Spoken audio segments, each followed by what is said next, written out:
धन्यवाद करे सभी, धन्यवाद करे, धन्यवाद यीशु, धन्यवाद यीशु, तेरी बड़ी दया के लिए तेरा धन्यवाद, तेरी बड़ी करुणा के लिए तेरा धन्यवाद, तूने हमें नया जीवन दिया, तेरा धन्यवाद। दिक्कतें होती हैं 9 मंथ जर्नी में, तूने नहीं सुननी। किसी का प्रेगनेंसी का बैड एक्सपीरियंस तूने नहीं सुनना। सोशल मीडिया पर बेबीज के विषय में, प्रेगनेंसी जर्नी में क्या ख्याल रखे, क्या कॉम्प्लिकेशंस आती, तूने नहीं देखनी। तूने इस विषय में ध्यान नहीं लगाना। हवा का जो कर्ज किया परमेश्वर ने कि तू पीड़ा के साथ उत्पन्न करेगी, वो तेरे लिए नहीं है, यकीन मान। 9 मंथ पूरी नेगेटिव थॉट्स अपने मन में नहीं लेके आने। डिलीवरी के लिए कुछ भी डरना नहीं है। अपनी मम्मा से, अपनी मदर इन लॉ से कोई भी बैड एक्सपीरियंस नहीं सुनना है। और आप कहते हैं 9 मंथ्स आप अन्य जगहों पर जाते रहें, आप प्रार्थना ना करें, अपने 9 मंथ जर्नी में नेगेटिव थॉट्स ना आने दें। अपने मुंह से आप कुछ भी बोल रहे हैं, कहीं भी आ जा रहे हैं, और संकट के दिन तू मुझे पुकार। प्रभु कहते हैं तेरी पूरी जर्नी को मैं देखूंगा कि तूने वो पूरी जर्नी में क्या किया, क्या क्या सुना, क्या क्या बोला अपने मुंह से। कि बड़ी पीड़ा उठती है, बड़ा दर्द होता है, इतनी हड्डियां जैसे टूटती है, उस तरह से दर्द होता है, ऐसी ऐसी बातें। और प्रभु किस रीति से फिर जब फसल काटने का समय आए तो किस रीति से परमेश्वर बचाए। और प्रभु कहते कि यदि तू मेरे निकट आएगा तो फिर मैं तुझे छुड़ाऊंगा। यदि तू मेरे लिए द्वार खोलेगा, मैं द्वार पर खड़ा खटखटाता हूं। यदि तू द्वार खोले तो भीतर आकर मैं तेरे संग भोजन करूंगा और तू मेरे संग। लेकिन परमेश्वर कहते फर्स्ट स्टेप, फर्स्ट एफर्ट तो तुझे ही लगाना पड़ेगा ना। यदि तू मेरे निकट आए, मेरे करीब आए, परमेश्वर कहते जब कहीं एक रिस्पॉन्सिबल, एक रेपुटेटिव पर्सनैलिटी बच्चों की नाई कहते वृक्ष पर चढ़ा, एफर्ट लगाया उसने, एक वो उठा बच्चों की नाई, उसने एफर्ट परमेश्वर के निकट आने का उसने प्रयास किया, और फिर ही परमेश्वर ने उसे देखा, उसके घर आए, उसके जीवन में निजात आई, शिफा आई और छुटकारा आया। हालेलुया। जब आप अपने दुख में, कठिन परिस्थितियों में, प्रार्थना में नहीं रहते और फिर आप परमेश्वर को तंगी के समय, कठिनाई के समय आप पुकारते हैं, प्रभु ये हो गया, मुझे बचा। प्रभु किस तरह से आपको उस समय छुड़ाएं, क्योंकि पूरी जर्नी में तो आपने परमेश्वर के विषय में कोई भी तैयारी नहीं की, आपने कोई भी किसी तरह की आत्मिक तैयारी नहीं की। जब प्रभु के दास मुझे कह रहे थे हवा को दिया गया कर्ज तेरा भाग नहीं है, तो मुझे बड़ा ही अंदर से आश्चर्य हो रहा था कि ये कैसे पॉसिबल है। आज तक के जितने भी एक्सपीरियंस लोगों ने दिए, बड़े ही पीड़ा में रहते हैं, लेकिन कहने के अनुसार किया, वचन के कहने के अनुसार किया, प्रभु के दास के कहने के अनुसार किया। 9 मंथ्स अपने मुंह से कोई भी नेगेटिव बात मैंने नहीं निकाली। 9 मंथ्स मैंने किसी का भी कोई भी बैड एक्सपीरियंस नहीं सुना। 9 मंथ्स मैंने किसी का भी कॉम्प्लिकेशन से भरा हुआ एक्सपीरियंस मन में नहीं सोचा। क्या कहती रही कि मेरे साथ भला होगा, हर कर्ज से मैं फ्री हूं। वो कर्ज जो परमेश्वर ने उसे दिया वो मेरा भाग नहीं है। प्रभु मेरे साथ भला करेगा, प्रभु मुझे मजबूत करेगा, मुझे स्ट्रांग करेगा परमेश्वर। और जब आप परमेश्वर के निकट आते हैं, अपने जीवन में एक्स्ट्रा ऑर्डिनरी मिरेकल्स को अपने जीवन में पूरा होता हुआ देखते हैं, जो पहले कभी किसी ने ना देखे ना सुने, वो मिरेकल्स आप अपने जीवन में रिसीव करते हैं। आपने मेरी गवाही को सुना, बिना पीड़ा के, बिना दर्द के मेरे बेबीज हुए। हालेलुया। जब कहते हैं कि याकूब के मामा ने कहा कि अच्छा, जो ये काली भेड़ और काली बकरी और इनके हस्बैंड्स भी काले, इनके जो बेबीज होंगे ना वाइट, चितकबरे, चित्तीदार, वो तेरी तनख्वाह। तो सुनने में लग रहा था कि ये ठग रहा है याकूब को, ये धोखा दे रहा है, ये चीट कर रहा है। उस समय यदि वो लड़ता, शारीरिक रीति से फाइट्स करता, तो याकूब की दोनों पत्नियां किसकी बेटी थी? लाबान की बेटी। शारीरिक रीति से लड़ते तो घर में कितना कन्फ्लिक्ट, कितना झगड़ा पैदा होता। कोई साथ देता लाबान का और कोई साथ देता याकूब का, कोई उसे गलत कहता, कोई उसे गलत कहता। पूरे परिवार में क्या होता? अशांति फैल जाती, झगड़ा उत्पन्न होता। तो उस समय कहते हैं, संकट के समय, कठिनाई के समय उसने परमेश्वर से प्रार्थना की और प्रभु ने उसका उपाय किया कि छड़ियों को इस तरह से छील जैसी बच्चे तुझे जानवरों के चाहिए, और जब वो पानी पीने आए वहां पर रख देना। और जैसे जैसे वो शेप की, जिस डिजाइन की छड़ियां कहते वो छीलता रहा, वैसे वैसे बच्चे उत्पन्न होते रहे। आप कहते हैं मेरी ऐसी दशा है, प्रभु कैसे संभाले? आपकी दशा में परमेश्वर इस रीति से आपके जीवन में कार्य कर सकता है जो पहले ना तो किसी ने देखा, ना किसी कान ने सुना, ना किसी आंख ने देखा। इस तरह से जिस तरह याकूब के जीवन में परमेश्वर ने कार्य किया, इस रीति से, आत्मिक रीति से जब हम तैयारी करते हैं, प्रभु कहते यदि तू मेरे निकट आए, यदि तू तैयारी में बना रहे, आत्मिक रीति से यदि तू सतर्क रहे, जब कहते कि दानियेल ने प्रार्थना की और परमेश्वर ने उसके उत्तर को स्वर्गदूत के हाथ भेजा, तो रास्ते में कहते शैतान के दूत ने स्वर्गदूत को रोका, दानियेल के उत्तर को रोक लिया। उस समय कहते क्या किया दानियेल ने? आत्मिक रीति से वो व्यक्ति अलर्ट था, परमेश्वर का दास, वो जन आत्मिक रीति से पूरी तरह से सतर्क था कि वो उत्तर नहीं आ रहा। अब मैं शारीरिक रीति से क्या करूं? क्या मैं किसी से लड़ूं? क्या न्यायियों के पास जाऊं? मैं क्या करूं? राजा को कंप्लेन करूं? मैं क्या करूं? मैं क्या ही कर सकता हूं? मेरे शारीरिक लिंक्स क्या कर सकते हैं? ये लड़ाई तो आत्मिक है। कहते उस संकट के समय जब उत्तर नहीं आ रहा था, वो प्रार्थना में बैठा, उसने उपवास रखे और परमेश्वर ने उसे उसका उत्तर दिया। आपकी जर्नी, आप कहते कि मैंने आज बीज बोया है, फसल काटने तक का आपका लाइफ का सिस्टम क्या है? आपकी तैयारी आत्मिक रीति से कैसी है? आप कितने आत्मिक रीति से अलर्ट हैं? आप किस तरह से प्रार्थना में बने रहते हैं? आप टालते नहीं, आप मना नहीं करते, आप प्रभु में बने रहते हैं। देन परमेश्वर आपके जीवन में कार्य करता है। हालेलुया। प्रभु कहते यदि तू मुझे पुकारे मैं तुझे उत्तर दूंगा। कहते इजरायली लाल समुद्र के पास खड़े थे, आगे लाल समुद्र और पीछे फिरौन की सेना थी। वो राजा था, वो सोच रहा था, फिरौन का राजा, मिस्र का राजा, कि मैंने बड़ी आसानी से इन लोगों को, इजरायलियों को छोड़ दिया। ये एक ऐसी जाति थी जो बड़े कठोर काम करती थी, सारे सख्त काम ये प्रजाति करती थी, ये जाति करती थी। मैंने बड़ी आसानी से इन्हें छोड़ दिया। उसका मन बदला, उसने उन्हें फॉलो किया, ट्रैप किया। उस समय यदि वो परमेश्वर को ना पुकारते तो क्या होता? यदि वो घूमते और फिरौन की सेना के साथ लड़ना शुरू करते तो क्या होता? एक निहत्थे लोग जिन्हें लड़ाई की कोई भी समझ नहीं थी, जिन्हें कोई भी स्किल नहीं था, यदि वो बिना प्रार्थना के, बिना परमेश्वर की अगुवाई के लड़ते तो क्या होता? उस समय उन्होंने शारीरिक रीति से नहीं लड़ा, आत्मिक रीति से प्रार्थना की। मूसा ने प्रार्थना की और परमेश्वर ने कहा ये छड़ी ले और समुद्र पर मार, और सूखे पांव कहते वो समुद्र दो भाग हुआ और वो पार हो गए। आत्मिक रीति से जब आप लड़ते हैं, परमेश्वर हमारे जीवनों में धन बड़े कार्य करता है। हालेलुया। हम हर चीज को देखते हैं कि इसका हम आंसर देंगे, इसका उत्तर देंगे, इसने मुझे ऐसा क्यों कहा, मैं इसके लिए ये करूंगा। आपने बहुत बात देखा, हम हर समय सही रहते हैं, लेकिन फिर भी कभी चुप रहते हैं और कभी जवाब देते हैं प्रभु की अगुवाई से। पवित्र आत्मा क्या कहता है? एक समय हमारे जीवन में ऐसा आया, हमें लगता था अब कुछ भी हो नहीं सकता, सारे रास्ते बंद हो चुके। प्रभु के दास तब प्रार्थना में थे और वो कहते कि मैं अभी इसी समय, परमेश्वर, वो रात का समय था, उन्होंने कहा प्रभु इसी समय मैं फास्टिंग में जाता हूं, मेरे जीवन की परिस्थितियां तू चेंज कर। प्रभु ने उनके जीवन की परिस्थितियां सिर्फ पंजाब में नहीं, इंटरनेशनली प्रभु ने परिस्थितियां चेंज की। दूर दूर देशों में बैठे लोगों के दिमाग घूम चुके थे। हालेलुया।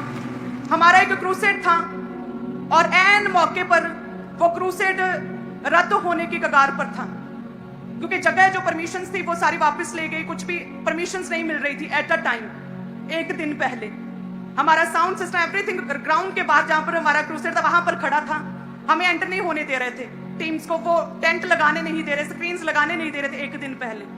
तो किससे लड़े, किससे फाइट करें? या सोशल मीडिया पर आकर अपना दुख रोते? क्या करते? उस समय कोई लिंक काम नहीं आ रहा था। प्रभु के दास मुझे कहते चलो प्रार्थना में चलते हैं। यदि हमारी लाइफ प्रभु में अच्छी है तो प्रभु कहता संकट के दिन मुझे पुकार, मैं तुझे छुड़ाऊंगा, तेरे जीवन में कार्य करूंगा। चलो हम परमेश्वर को पुकारते हैं। हमने प्रभु के आगे प्रार्थना दुआ करनी शुरू की। परमेश्वर ने एक व्यक्ति का नाम मेरे आगे ला दिया कि इस जन को कॉल करो, ये जन जो है तेरी सहायता, तेरी मदद करेगा। हालेलुया। जब आप प्रभु में बने रहते, दानियेल की तरह अपने संकट में, अपने जीवन में, जब साइलेंट टाइम में परमेश्वर में बने रहते, प्रभु को अपने जीवन में प्रथम रखते हैं, एक्स्ट्रा ऑर्डिनरी वर्क परमेश्वर आपके जीवन में करता है। आप कहते हैं कि क्या ऐसा भी कभी हो सकता था भला? क्या सच में परमेश्वर ने मेरे जीवन में ऐसा कार्य किया? इतना अद्भुत परमेश्वर, इतनी बड़ी दया परमेश्वर ने मुझ पर कर दी। जो परमेश्वर ने वंशों के, जनरेशन से चल रहे, पीढ़ियों से चल रहे कर्ज, हवा के लाइफ से चल रहे कर्ज मेरे जीवन से परमेश्वर ने पूरी तरह से खत्म कर दिया। इस तरह से भला परमेश्वर इस रीति से प्रभु मार्वलस और मिरेकलस वर्क मेरे जीवन में करता है। हालेलुया। आपका ध्यान जब परमेश्वर की ओर रहता, आपने जब प्रभु में आए और लगातार बने रहे, जब परमेश्वर में है और कोई पाप नहीं करते, पाप करने का बहाना आपके पास है फिर भी नहीं करते, आपके पास पैसा है लेकिन आप उसे ठोकर मारते, आप चेक नहीं करते, उसे देखते तक नहीं। पहले पैसा नहीं था, अब प्रभु ने मुझे ब्लेस किया, लेकिन फिर भी मैं आपका बोया का इस्तेमाल नहीं करती। आपके बोए गए को मैं छूती तक नहीं, आपके बोए गए को मैं देखती तक नहीं हूं। आपका बोया 100% परमेश्वर के कामों में लगता है। कोई चीज आपके पास नहीं है, आपके पास पाप करने का अवसर नहीं है, आप बड़े अच्छे हैं, लेकिन जब अवसर मिले तो क्या तब भी आप वचन पर खड़े रहते? तब भी आप डिनाई करते हैं? तब भी आप मना करते हैं? तभी यूसुफ की तरह झिड़कते हैं, उसे दूर करते हैं और भागते हैं वहां से, मायने करता है।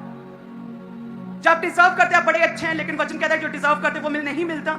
जिसके लिए आप फाइट्स करते हैं वो आपको मिलता है। जो आप डिजर्व करते हैं वो नहीं, जो जिसके लिए फाइट्स करते हैं। जब मेरी मैरिज हुई तो मुझे कोई एक्सपीरियंस नहीं था, काम का, मैनेजमेंट सिस्टम्स का कोई भी एक्सपीरियंस नहीं था, लेकिन मेरे मन में था कि परमेश्वर ने मूसा की तरह एक दास हमारे जीवन में भेजा है। उनके बोझ, उनके बर्डन्स को मैं किसी तरह से कम कर पाऊं, मैं क्या करूं। 2 साल लगातार प्रार्थनाएं करती रही, लगातार परमेश्वर के आगे रोती रही, लगातार रीति वचनों को पढ़ती रही, और परमेश्वर ने एकदम से मेरी बुद्धि को खोला। जब मेरी सोफिया का जन्म होने वाला तब परमेश्वर ने वो वरदान मुझे दिया। हालेलुया। आप लगातार क्या उसी धुन में रहते हैं जो आपको चाहिए? क्या लगातार उस विषय में आपकी प्रार्थनाएं बनी रहती है परमेश्वर के सम्मुख? आप भी इस विजन परमेश्वर के राज्य के लिए काम कर सकते हैं। जिस रीति से मैंने एक बोझ लिया कि प्रभु तेरे काम होनी चाहिए, तेरे दास बड़े लगातार ज्यादा रूहें बचा पाए, आपने अद्भुत रीति से बुद्धि का वरदान उन्हें दिया है, एक डीप रेवलेशंस आपने उन्हें दी है। उन्हें कभी भी वचन के लिए तैयारी नहीं करनी पड़ती। परमेश्वर आप एकदम से उन पर अपने प्रकाश को भेजते, वचन के प्रकाश को, और लोगों के बीच में वो इस तरह से सुनाते प्रभु, ज्यादा से ज्यादा लोगों तक उनका वचन पहुंचे। तो उसके लिए उनके बर्डन को मैं खत्म करना चाहती हूँ कि जो पॉलिटिकल सिस्टम्स हैं, जो चर्च के टीम्स के सिस्टम्स, ब्रांचेस के सिस्टम्स हैं, वो उन सबको चलाने की बुद्धि मुझे दे परमेश्वर। सेम उसी रीति से आप भी परमेश्वर के बोझ और बर्डन्स, परमेश्वर के राज्य में आने वाले बर्डन्स, प्रभु के दास हमारे जीवन सेवकाइयों में आने वाले बर्डन्स को आप कम कर सकते हैं। अपनी गवाहियां शेयर करके आप कम कर सकते हैं। अपने बीजों को बो के आप कम कर सकते हैं। प्रार्थनाओं में अपने दास को, इस सेवकाई को याद रख के और एक स्ट्रॉन्ग प्रेयर वॉरियर बन के आप हमारे बोझ को कम कर सकते हैं। एक अच्छी मिसाल, एक अच्छा इफेक्टिव प्रभावशाली क्रिश्चियन बन के, एक स्ट्रॉन्ग गवाही के साथ खड़े होके आप हमारे बोझ को कम कर सकते हैं। जब आप आत्मा में बढ़ेंगे, आत्मा में अलर्ट रहेंगे, आत्मिक रीति से तैयारी करेंगे, और जब आप संकट के समय परमेश्वर को पुकारेंगे, प्रभु आपको एक्स्ट्रा ऑर्डिनरी वेज आपके जीवन में खोलेगा, आपकी गवाही बनेगी। इस चर्च के द्वारा आप हमारे बोझ कम कर सकते हैं। हालेलुया। परमेश्वर सब कुछ करने की सामर्थ्य रखता है। प्रभु कहता है तू ही द्वार नहीं खोल रहा, तो मैं तो खड़ा वेट कर रहा हूं। जकई की तरह तू कब आएगा, सब अपना स्टेटस, अपनी रेपुटेशन, अपनी प्रॉब्लम्स को भूल के तू कब मेरे पास आएगा, मेरे करीब आएगा। परमेश्वर कहता है मैं तेरा वेट करता हूं। देख, मैं तेरे संग खाना चाहता हूं, बिना तेरी जाति पूछे और बिना तेरा फाइनेंशियल स्टेटस पूछे मैं तेरे संग भोजन करूंगा और तू मेरे संग। जिस रीति से प्रभु के दास ने जब मेरे साथ शादी की तो बिना जाति पूछेगी, बिना फाइनेंशियल स्टेटस पूछेगी, बिना हमारा कारोबार पूछेगी, हमारे घर में क्या चल रहा है, बिना हमारी प्रॉब्लम्स को पूछेगी। प्रभु कहते हैं मुझे कोई मतलब नहीं तेरे दुखों, तेरी प्रॉब्लम से, तेरे रोगों से, तू कितना सिक है, कितना शारीरिक रीति से कमजोर है, तू मेंटली स्ट्रांग नहीं है। प्रभु कहते हैं मुझे कोई मतलब, तेरी जाति कितनी नीची मुझे मतलब नहीं।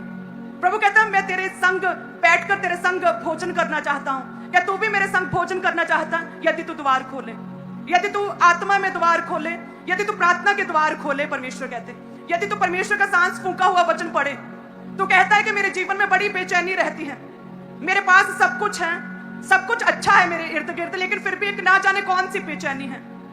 आज से यदि आप प्रभु के वचन को पढ़ना शुरू करें, सांस फूंका गया वचन, जीवित वचन, वो पवित्र वचन जब पढ़ना शुरू करेंगे, वो बेचैनी प्रभु यीशु के नाम में आप नोटिस करेंगे पूरी तरह से आपके जीवन से दूर होगी, सारी निराशा दूर होगी। हालेलुया। परमेश्वर में बने रहना बड़ा इंपॉर्टेंट है। हम कोई इतिहास के टीचर नहीं कि 2000 साल पहले परमेश्वर ने कुछ किया और उसे हम किताबी बातें सुना रहे हैं। अपने ही एक्सपीरियंस इतनी देर से मैं आपको सुना रही हूँ कि इस रीति से परमेश्वर कर्ज खत्म करता है, इस रीति से परमेश्वर हमारे जीवनों में एक्स्ट्रा ऑर्डिनरी मिरेकल्स करता है। हालेलुया। जिन लोगों की आपने गवाहियां देखी थी यहाँ पर लास्ट मीटिंग में, जिन्होंने प्रेगनेंसी कंसीव की, लंबे समय से, कोई 7 साल से, कोई 4 साल से, कोई 13 साल से प्रभु में था, प्रेगनेंसी कंसीव नहीं हो रही थी, लेकिन फिर भी प्रभु में बने हुए थे, फिर भी परमेश्वर के निकट थे। और जब परमेश्वर ने उन्हें पुकारा, जब परमेश्वर ने उन्हें देखा, जब परमेश्वर के जीवन में नॉक किया, तो वो वहीं थे, वो चर्च में थे, वो प्रार्थना में थे, वो प्रभु में ही थे, और वो आगे आए और उनके लिए प्रार्थना हुई और उनके लाइफ में हमने बड़े मिरेकल को देखा, एक कंसीव करते बड़ी टेस्टिमनी को देखा। एक बहन हमें बता रही थी कि मेरे इतने साल से, वो कह रही थी बेबी नहीं था, और हमने संडे प्रार्थना को रिसीव किया, नेक्स्ट डे मंडे प्रभु के दास ने बोला था आप रिसीव करेंगे, तो कहते मैंने आमीन तो किया। उसके बाद मैं घर के सुबह उठी, मुझे ऐसा लगा मेरी सेहत ढिल्ली हो गई है, कि ढिल्ली जी सेहत, मैंने ऐसा लगा मैं सही नहीं, ठीक नहीं, मेरी हेल्थ अच्छी नहीं है। मुझे फिजिकली कहते अजीब सा फील हुआ कि जैसे मैं बीमार, सिक फील हुआ। उसी समय कहते मैं अपने गांव के डिस्पेंसरी में गई दवाई लेने के लिए, तो डॉक्टर कहते चलो आपका प्रेगनेंसी टेस्ट भी कर ही लेते हैं। देखते हैं कि क्या है, जस्ट बेमने कहते, डॉक्टर ने भी बेमने किया और मुझे ऐसा लग रहा था शायद फूड पॉइजनिंग हो गई है, शायद वैसे कोई वायरल फ्लू हो गया है। लेकिन कहते जैसे ही नेक्स्ट डे उन्होंने टेस्ट किया, प्रेगनेंसी पॉजिटिव आई। सेम टाइम कहती मैं उस टेबल पर बैठी, उस डिस्पेंसरी में डॉक्टर के सामने बैठी, अपने हाथ में टेस्ट लिए और कहती मैं रो रही थी, मैं रोती जा रही थी कि ये परमेश्वर ने मेरे जीवन में कैसे कार्य किया। प्रभु कहते मैं नॉक कर रहा हूं। जब परमेश्वर आपके जीवन में आपकी समस्याओं के हल के लिए नॉक कर रहे हैं, क्या आप प्रभु के घर में हैं उस समय मायने करता है। जब परमेश्वर आपको देखना चाहते हैं, आपके विषय में बात हो रही है, क्या आप प्रभु के घर में हैं, आपके पास नेक्स्ट डे की पूरी प्लानिंग है, पूरे हफ्ते की पूरी प्लानिंग है, काम पर जाने के समय कौन से कपड़े पहने, नेक्स्ट डे आपके पास पूरी प्लानिंग, पूरी तैयारी है। लेकिन परमेश्वर कहते हैं मेरे लिए समय नहीं, क्या मेरे लिए तैयारी नहीं कर सकते? क्या मैं आशीषों का सोर्स हूं, मैं तेरे द्वार पर खड़ा नॉक कर रहा हूं, क्या मेरे लिए तू द्वार नहीं खोलेगा? क्या कहते मेरे लिए टाइम नहीं। प्रभु कहते परमेश्वर का बेस्ट टाइम है, उचित टाइम है, उस समय प्रभु कार्य करता है, उस बीच में प्रभु में बने रहना। हाथों को उठाकर कहें कि प्रभु जी मैं तुझ में बना रहूंगा। परमेश्वर जब आप मेरे करीब आए, जब आप मेरे निकट आए, तो परमेश्वर मैं आत्मिक रीति से आपके लिए अपने जीवन के द्वार, अपने हृदय के द्वार खोलता हूं। हे परमेश्वर मैं आपके संग भोजन करना चाहता हूं, आत्मिक दानों वरदानों से भरना चाहता हूं। परमेश्वर हे खुदावंद आज से मैं आपसे बातचीत करूंगा, प्रार्थना में बात करूंगा, वचन के बीच से बात करूंगा, तेरे दास के द्वारा बात करूंगा। परमेश्वर हे खुदावंद आज से खुदावंद मैं तेरे साथ बातचीत करूंगा। परमेश्वर अपने दिल को खोलता, अपने हृदय को खोलता हूं। परमेश्वर दुख की घड़ी में, कठिन समय में परमेश्वर मैं तुझे पुकारूंगा। जिस रीति से शारीरिक रीति नहीं, आत्मिक रीति से इस्राएलियों ने सहारा लिया, आसरा लिया, लड़ाई राजा के साथ नहीं लड़ी, प्रार्थना में लड़ाई को लड़ा। जिस रीति से दानियेल ने परमेश्वर उस समय प्रार्थना में बना रहा, पाप नहीं किया, तुझसे दूर नहीं हुआ, फास्टिंग में गया और उसने एक उचित लड़ाई को लड़ा। परमेश्वर सेम उसी रीति से परमेश्वर हम आत्मा में अलर्ट रहेंगे। प्रभु जी हम तुझ में बने रहेंगे। परमेश्वर हम आज से टाल मटोल नहीं करेंगे प्रार्थना में। प्रभु जी हे खुदावंद हम कोई भी एक्सक्यूज नहीं देंगे। परमेश्वर मैं ये नहीं कहूंगा कि मैं कल कर लूंगा प्रार्थना, मेरा आज मन नहीं। हे परमेश्वर मैं ये नहीं कहूंगा कि मैं कल कर लूंगा प्रार्थना, मैं फिर कभी कर लूंगा, मेरा इस समय इस संडे चर्च जाने का मन नहीं, मैं नेक्स्ट संडे चला जाऊंगा, अभी मेरा मन नहीं, मैं थक चुका, मैं एक्सक्यूज नहीं दूंगा। परमेश्वर हे खुदावंद मेरे जीवन में कार्य करें, मेरे जीवन में आए, मेरे हृदय में आए। परमेश्वर मुझ पर अपना अधिकार करें। खुदावंद मेरे जीवन में आए परमेश्वर और मुझे छुएं। थैंक यू जीसस, हम मांगते प्रभु यीशु के नाम में, आमीन। सभी कलीसियां अपने बीजों को उठाएं प्रभु यीशु के नाम में। आज वही समय है, थर्सडे में आई थी, फर्स्ट डे, फर्स्ट टाइम। आज कोई भी एक्स्ट्रा ऑर्डिनरी मीटिंग नहीं होती, हर मीटिंग मार्वलस है, ऑर्डिनरी नहीं है, एक्स्ट्रा ऑर्डिनरी है। यदि आप अपने दिलों को परमेश्वर के लिए खोलें, किसी जन के लिए नहीं, आसपास क्या चल रहा है उसके लिए नहीं, परमेश्वर के लिए यदि आप दिल को खोलें, परमेश्वर हमारे संग है।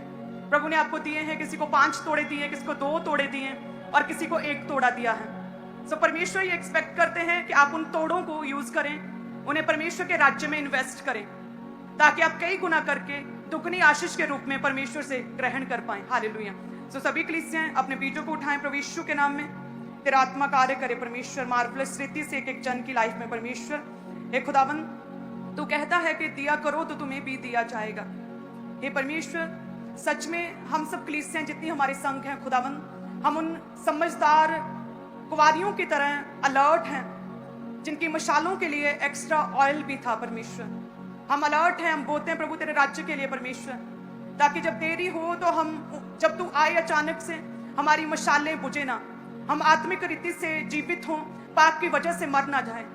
हे परमेश्वर हम तेरी वेट करते भी आत्मा में रहेंगे, उन समझदार कुंवारियों की तरह, उन मूर्ख कुंवारियों की तरह। हम परमेश्वर ना समझ नहीं परमेश्वर, हम अपना ध्यान डिस्ट्रैक्ट नहीं करते परमेश्वर, हम आलस नहीं रखते परमेश्वर, हम तेरे कामों को करेंगे। हमें बुद्धि का वरदान दे, उन बुद्धिमान कुंवारियों की तरह अपनी बुद्धि का, अपनी समझ का, अपनी ज्ञान का वरदान दे। हे परमेश्वर एक एक जन को छुएं, जितनी कलीसियां बोलती तेरा आत्मा अद्भुत रीति से कार्य करे परमेश्वर।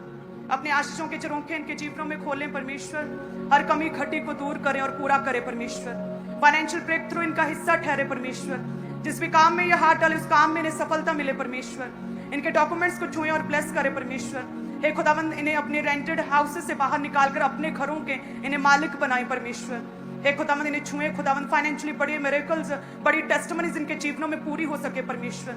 हे खुदावंद जितने कर्जे के स्पिरिट हैं इनके जीवनों से पूरी तरह से दूर हो जाए परमेश्वर। इन्हें कभी भी किसी के सामने हाथ फैलाने और मांगना ना पड़े परमेश्वर। इन्हें देने वाले बना, इन्हें देने वाले बना, आशीषों के सोर्स बना परमेश्वर। इस रीति से इनके जीवनों में कार्य करे परमेश्वर।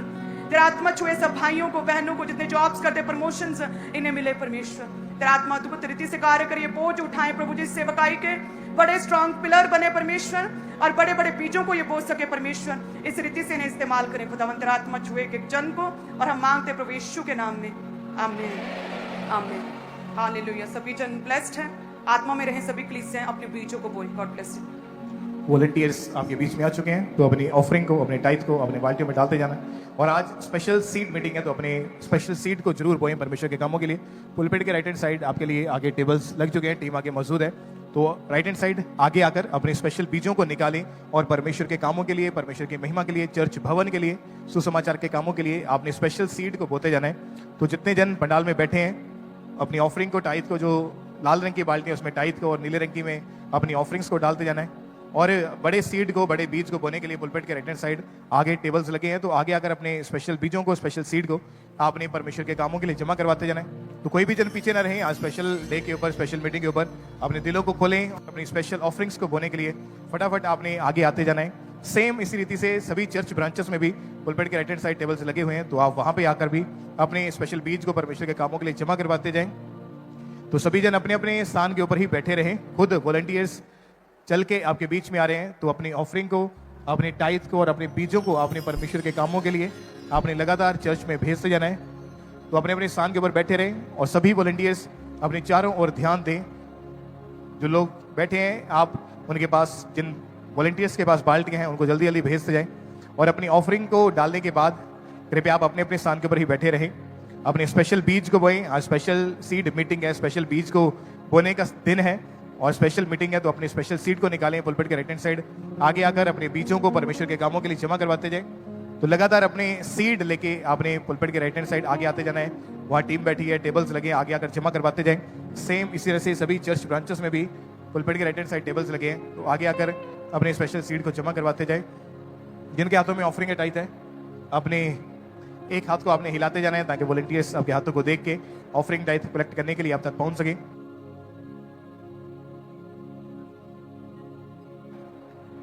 और आप में से जो लोग